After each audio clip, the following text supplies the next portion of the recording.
What's happening, YouTube? Welcome back. We got a 14 Cadillac ATS, and I'm going to take you through how to change the tag light bulb or the license plate bulb. So I'm going to take a small screwdriver or seal pick and just pop this piece out.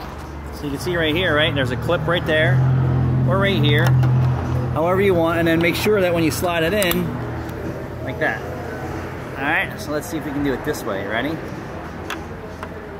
So you can do it from that way. You can see there's a little clip right there. Or you can do it from the other side, the way that I just did it. Either way, just be gentle because it's plastic. Because the whole world, she's made of plastic and so fantastic. But the right way to do it, let's get that slid back in, is from the driver's side access with a seal pick. Push in on that little black clip and then pop it out. Like that, and then you're going to turn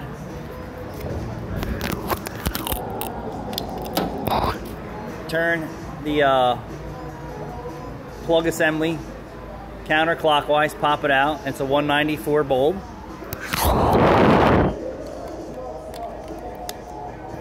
Clockwise.